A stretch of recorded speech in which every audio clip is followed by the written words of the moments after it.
بيبقى في قلبي شوق الدنيا واجي قصاده اداري واخبيه.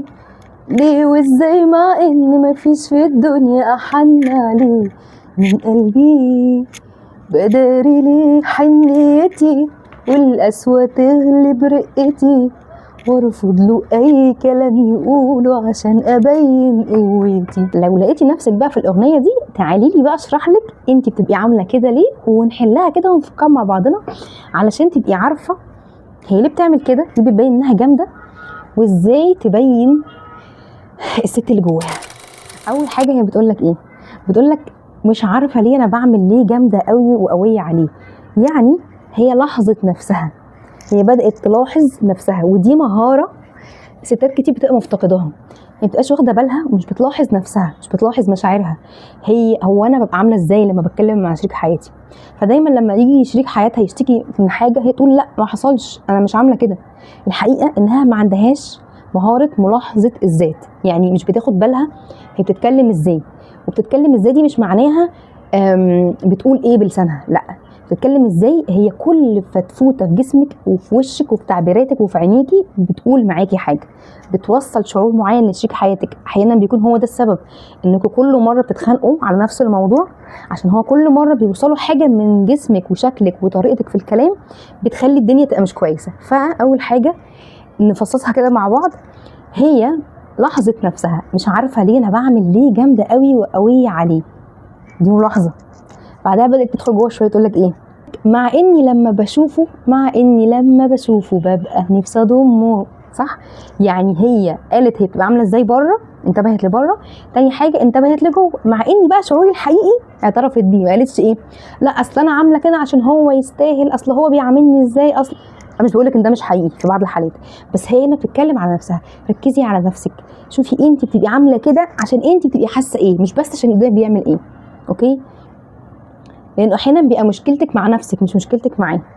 فهي بتقولك مع اني لما بشوفه ببقى حاسه 1 2 3. بعدين قالت لك بيبقى في قلبي شوق الدنيا واجي قصاده اداري واخبي. تعمل ايه؟ انت بتعمليها ازاي بقى؟ اعرفي طريقتك. مثلا في واحده تلاقيها هي مثلا بتحب شريك حياتها، بس هي لما بتيجي قدامه بتعمل نفسها مش فارق معاها، عادي، انت جيت تمام، ما جيتش تمام. هي عايزاه يقعد بس ما تقولوش، هي عايزاه يبقى موجود في الحته دي معاها، في المشوار ده، في القعده دي، في المكالمه دي، في الزياره دي، في الموقف ده، بس ما تقولوش. ليه؟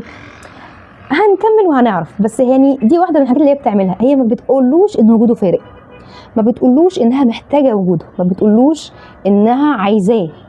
هي بتستناه هو لما يبقى عاوز يجي، هي بتستناه هو لما يقرر ويختار يجي، لكن انا ما اقولش. بعدين قالت لك ليه وازاي مع ان مفيش في الدنيا احن عليه من قلبي. يعني انا عندي ايه؟ حنيه، بس انا بعمل ايه؟ بداريها. فرجعت قالت لك او سالت نفسها، دي ملاحظه برضو، بداري ليه حنيتي؟ دي بقى نتيجه الملاحظه.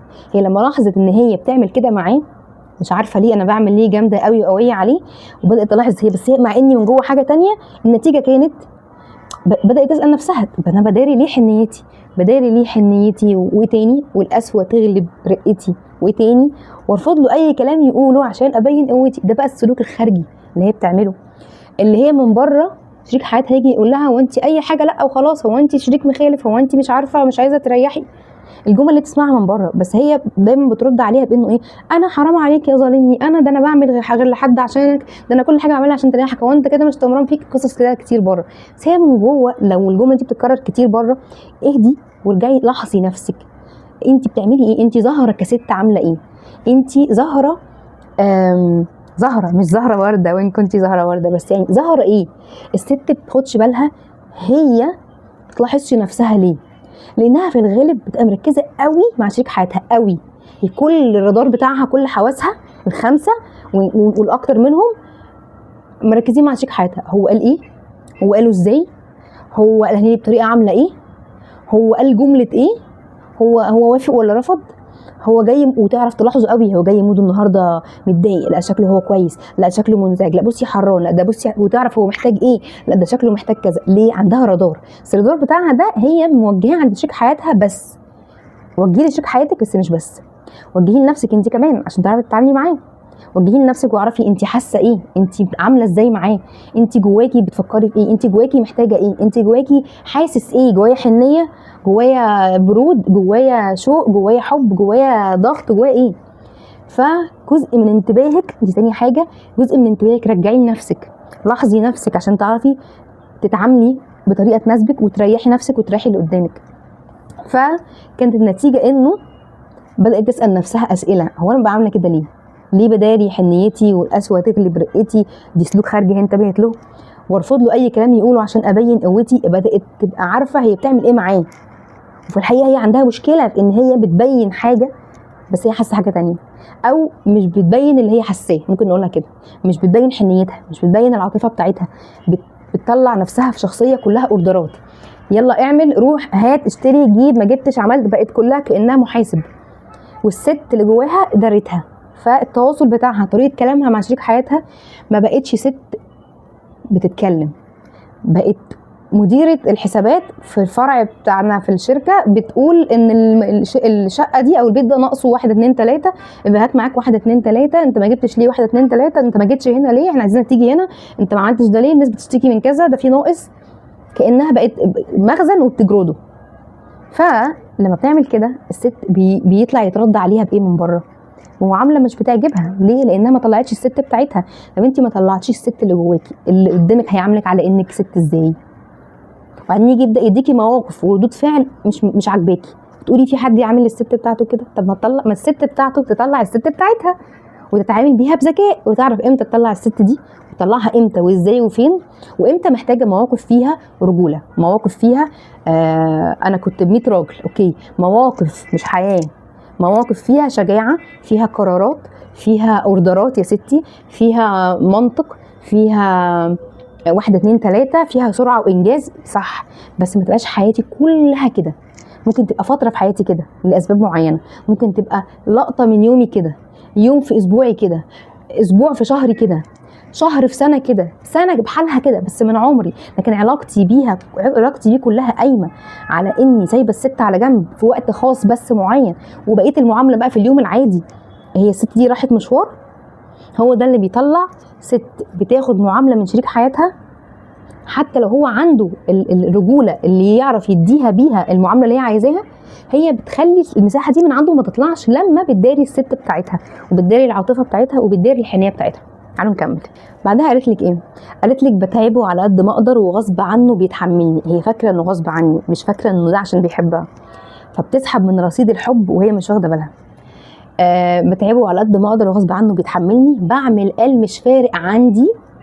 شوفوا التكنيك بتاعها ده، الحاجه اللي انت بتظهري بقى كده، بعمل قال مش فارق عندي، بس الحقيقه ايه؟ ممكن اموت لو سابني. طب لما انا حاسه انه غيابه فارق كده، بداري ليه حنيتي؟ تاني نفس السؤال، بداري ليه حنيتي والقسوه تغلب رقتي وارفض له اي كلام يقوله عشان ابين قوتي؟ نقطه. انا ليه عايزه ابين قوتي معاه طول الوقت؟ انا ليه عايزه ابين قوتي معاه طول الوقت؟ ده سؤال مهم محتاجه تجاوبي عليه، واللي هيساعدك في ده كمان حاجه، اسالي نفسك سؤال تاني، هل انا عايزه ابين قوتي معاه هو طول الوقت، ولا انا عايزه ابين قوتي مع كل الناس طول الوقت ومش عايزه ابين المشاعر بتاعتي وحنياتي والعاطفه بتاعتي؟ لانه احيانا ما بتكونش مشكلتك مع شريك حياتك، اوقات بتبقى مشكلتك مع نفسك، انت مش قادره تبيني الجانب العاطفي منك، انت مش قادره تبيني الست اللي جواكي. طب نقول انت مش عايزه تبينيها للناس الغريبه عشان عندك فكره بتقولك انه انا باين نصي مع الناس في العموم، ليه؟ دي لشريك حياتي، اوكي، لشريك حياتك بتعرفي تطلعيها. وما اقصدش بالانوثه هو الجانب العلاقه الخاصه اللي بينكم، لا، انا بتكلم على المعاملات اليوميه، اللي هو وانا بتكلم وبطلب وببقى محتاجه حاجه وبنحل مشكله، بواجه حاجه في البيت وبشتكي له من حاجه وفي حاجه عندنا متعرض ليها، الطلبات اليوميه، المعاملات اليوميه، انا مطلعه الست بتاعتي ولا مداريها؟ انا برد عليه دايما بالست بتاعتي ولا مداريها احتياطي؟ طيب فاكرين لما قلنا ان الست تلاحظ نفسها؟ ليسا كملت ولاحظت نفسها، ودي كانت النتيجه. قالت لك ايه لما قعدت مع نفسها اكتر؟ قالت لك بحس لو عرف الحقيقه حنانه يضره او يتعبني. تقريبا انا فاكراها كده، يضره او يتعبني، وكاني لو حسسته بحبي ايه اللي هيحصل بقى؟ هيقوى عليا ويعذبني. فهي بالنسبه لها بتداري حبها ليه وعاطفتها عشان شايفاهم ضعف، شايفه ان انا لو بينت المشاعر بتاعتي هيبقى قوي عليا بسببها، هيعرف ان انا ما اقدرش استغنى عنه، هيعرف ان انا بحبه قوي، هتاذي انا بسبب ده، فخليني مبين ان انا جامده كده عشان خاطر ايه الدنيا تمشي بره كويس. فالاغنيه هنا شرحت لنا الست في الحاله دي بتبقى عامله كده ليه، ودي حاجه مهمه قوي يا جماعه. احنا قبل ما نحتاج نحل او نبقى نشوف احنا المفروض نبقى عاملين ازاي، او انا ابقى عايزه ابقى ست عامله ايه، انا محتاجه اول الاحظ نفسي. انا لو مش عارفه ان انا مش عارفه ليه بعمل ليه جامده قوي وقويه عليه، لو انا مش عارفه دي عن نفسي هحل ايه؟ عشان كده دايما بقول ملاحظه نفسي دي حاجه مهمه جدا. انا محتاجه ابقى فاهمه انا حاسه ايه، انا عامله ايه، انا تصرفات شكلها ايه، انا سلوكي مع شريك حياتي عامل ايه. وما استناش بس انه او مش تركيزي الوحيد على هو جوزي بيديني ايه، بيعاملني ازاي، بيقول لي الحاجه اللي انا عايزها ولا لا، يديني. انت دلوقتي مركزه على هو بيعمل ايه، بيعمل ولا ما بيعملش، بس مش بتاخدي بالك بتلاحظي ملاحظه دقيقه لنفسك زي ما انت مركزه معاه قوي كده انت بتعملي ايه.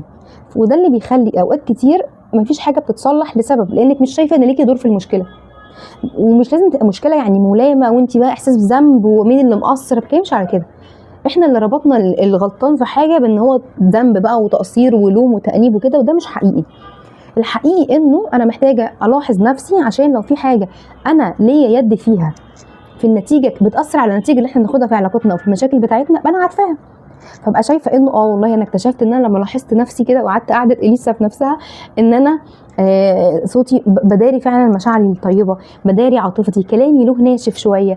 لما بقول له عايزه حاجه ما بقولش اي كلام لطيف ولا حبيبي ولا حتى اسمه، ببعت له في الشات كده اقول له عايزين لبن وبيض وجبنه ومش عارفه وهات معاك ايه وانت جاي، وما تنساش تاخد الزباله معاك. ما انا هقول له ما تنساش تاخد الزباله وهقول له هات لبن وجبنه وبيض ونفس الحاجات وكل الكلام، بس هقوله ازاي وهقول قبله ايه وهقول بعده ايه. وفي مره هقول وانا مشغوله فههدف الكلام واجري، بس بعد كده هعمل حاجه تانية، وبعدين في مره هبقى لذيذه تانية. ولا العلاقه كلها فيها اوردرات بس. اوقات الست بتنسى نفسها ودي حاجه مهمه بقى قوي.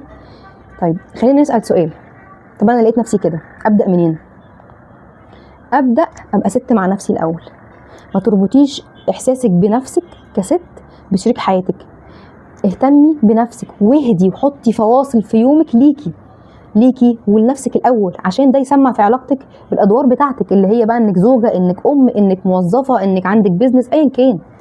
فاول حاجه اتعلمي انك ترجعي مساحه الست دي ليكي، تعيشي انت، تفتكري انت انك انت ست، وتشوفي التفاصيل بتاعت الست بالنسبه لك انت تبقى عامله ايه، لانها بتختلف من واحده للتانيه. مثلا انا محتاجه اخد نفس كده والبس لبس نظيف، انا لبسي مبهدل وبجري طول اليوم مش واخده بالي انا لبسي عامل ايه.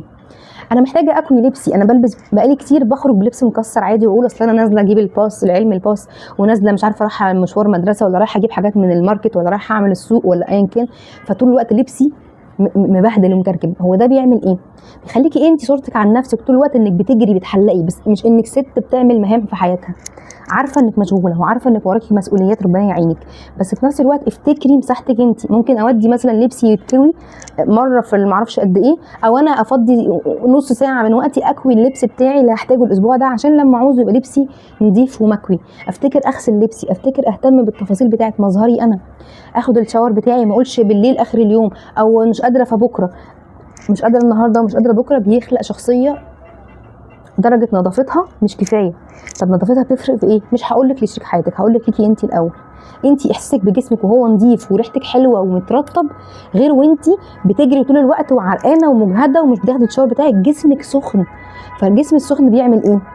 هي طول الوقت مضغوطه، كورتيزون عالي، بتجري ورا نفسها، فلما حد بيكلمها هي ما عندهاش وقت تسمع، ما عندهاش وقت تحس، ما عندهاش وقت تتعاطف، ما عندهاش وقت تهدى، ما فيش ريلاكس خالص. فاللي قدامها لما بيجي يكلمها بتعمل ايه؟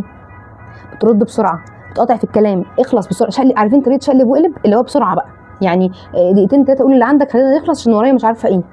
مفيش علاقات بتبنيها ليه؟ لانك مش فاضيه تبني علاقه.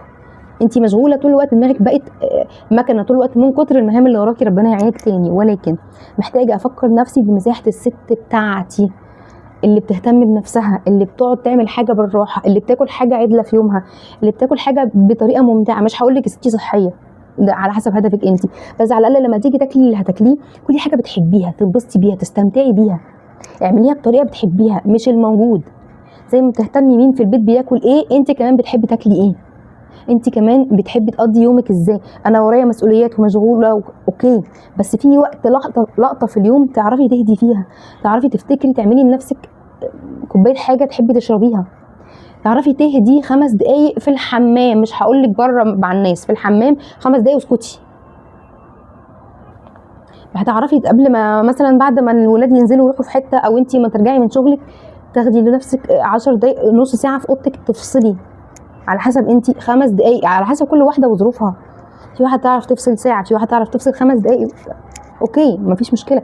بس افتكري نفسك في القصه، افتكري الست دي وانتي بتتكلمي مع الناس. لاحظي لو طريقه كلامك كلها كده كلام حماس حماس حماس حماس حماس، اوكي انا ما عنديش مشكله في الحماس، بس لما يبقى 24 ساعه انتي جهازك العصبي ما بيرتاحش.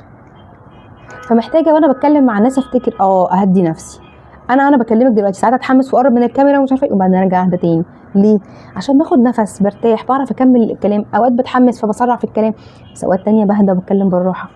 في فيديوز هتلاقيها مثلا بتكلم بايقاع سريع، وبعدين في فيديوهات تانية طويله وبتكلم بالراحه.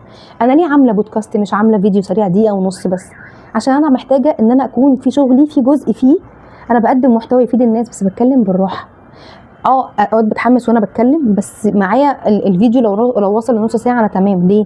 انا محتاجه اقدم محتوى اكون عندي مساحه اتكلم من غير ما اكون بجري ورا نفسي عشان الحق اقول الكلام في دقيقه ونص عشان الريلز تنزل فتوصل للناس. عشان الاكثر انتشارا هو الريلز مش الفيديوهات على الفيسبوك يعني اقصد.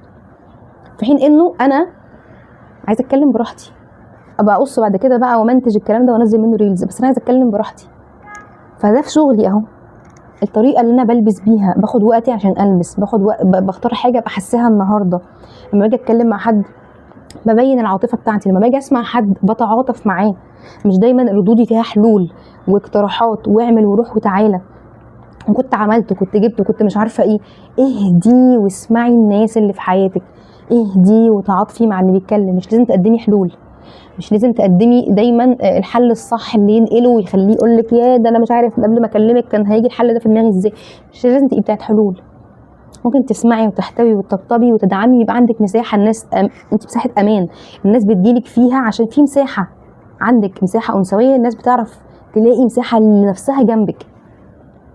بس فافتكري ترجعي تاني انت لمساحه الست عشان تعرفي تعبري عن الست دي في كلامك مع شريك حياتك. لو لقيتي نفسك مش عارفه ليه بتعملي جامده، اقعدي مع نفسك وشوفي بعمل جامده ليه. قاع حياتي سريع اوكي، بس اقدر اخد منه حاجه وهدي الدنيا فيها. مفيش وقت، مفيش فلوس، مفيش مش عارفه ايه، اقدر اعمل حاجه بالموجود بالمتاح، بس حاجه تفكرني اني ست تاني. الاقي صوتي بيطلع فيه مشاعر، الاقي تعبيراتي بتقول مشاعر، الاقي وشي بيتاثر وبيتفاعل مع الناس، الاقي ردودي مش كلها منطق وكلها ردود سريعه ومختصره وعشان اللي بعده. ممكن تكتشفي انك اصلا مش مضطره تبقي سريعه، انت ما عندكيش حاجه تخليكي سريعه، انت ينفع تعملي كل اللي بتعمليه في يومك بكل مهامك بس وانت هاديه ومرتاحه. تعمليها بالراحه، تقسميها، تدرجيها، تفوضي مهام، تلغي حاجه، تطلبي مساعده. بس لو انت قافله كل المساحات دي على نفسك هتلاقي نفسك بتقولي ايه؟ هتلاقي نفسك بتقولي مفيش وقت، مفيش فرصه، ما ينفعش الكلام ده، ما يحصلش عندي، انا حياتي سريعه، ما حدش بيساعدني، انا. والحقيقه انه انت اللي خلقتي الحياه دي كده، انت اللي محتاجه تقعدي تلاحظي نفسك وتفكي وتركبي. انا مسرعه الدنيا قوي فين؟ انا شايله لوحدي قوي فين؟ انا ممكن اطلب مساعده فين؟ انا ممكن افوض مهام فين؟ انا ممكن اجل الحاجات دي ليوم واقسمها على الاسبوع بدل ما بعملها في يومين 3 فين؟ فاهمه قصدي؟ فلو عايزه تتعاملي كست عاملي نفسك كست، لو عايزه تتعاملي بعاطفه عاملي نفسك انت بعاطفه، علشان يبقى ده التردد بتاعك اللي يجيلك شبهه من المعامله من الناس بره، من شريك حياتك او من اي حد. اسمعي الفيديو تاني وافتكري انه لاحظي نفسك وكوني انت الست دي مع نفسك، عشان يبقى انعكاسك بره هي معامله فيها لطف، هي كمان فيها مشاعر، فيها معامله لواحده ست، مش معامله لواحده بتجري طول الوقت ومش فاكره تعامل نفسها بست، فاللي حواليها بيعملها كانها برضو راجل بيتحرك بسرعه بسرعه بسرعه.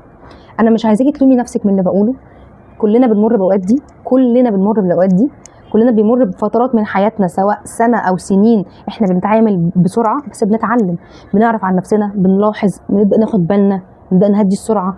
انا مش بقولك ان كل سرعه هي حاجه غلط، الحماس والسرعه مش غلط، بس مش طول الوقت يبقى هو. افتكري انه انا محتاجه اهدى واطلع الست بتاعتي، علشان انا محتاجه اشوفني قدام المرايه واحس ان انا مرتاحه. وده هيفرق لوحده اوتوماتيك وافتكري الكلام ده لما تيجي تعمليه، هيفرق اوتوماتيك في طريقه كلامك مع شريك حياتك، الطريقه اللي بتعبري بيها، الطريقه اللي بتطلبي بيها، الطريقه اللي بتقولي بيها انا عايزه ومحتاجه وعايزين نفس الكلام، انا عايزه اخلص المشوار ده وعايزاك تعمل كده وهات معاك جبنه وانت راجع يا ابراهيم، كل الكلام ده هو اوكي، بس الطريقه اللي هعمله بيها هبقى انا مرتاحه وانا بعمله، وهيتعمل لي وهيتخلق لي مساحه ان اللي قدامي يبقى عاوز يعمل لي، وهيتبنى علاقه بيني وبين اللي قدامي او شريك حياتي. ليه؟ لان علاقتنا ما بقتش قايمه بس على اوردرات، بقت قايمه على ست بتتكلم مع شريك حياتها، بيتواصلوا مع بعض، هي على الكرسي بتاعها كست تواصل من عليها، مرتاحه مع نفسها، متواصله، ملاحظه نفسها، تتحرك بشكل مناسب ليها، تطلب المساعده، بتقسم، بتفوض، بتاجل، ايا كان، عارفه تعمل نفسها صح، وبعدين بتتعامل مع شريك حياتها وبتواصل معاه بنفس الشخصيه المرتاحه دي، مش مضغوطه، فبتتكلم بالراحه، فبتوصل للي عايزاه، فبيتعمل لها ويتخلق لها اللي هي محتاجاه. اشوفك على خير. كان معاكم هبه محمد، مدربه التواصل العاطفي. باي باي.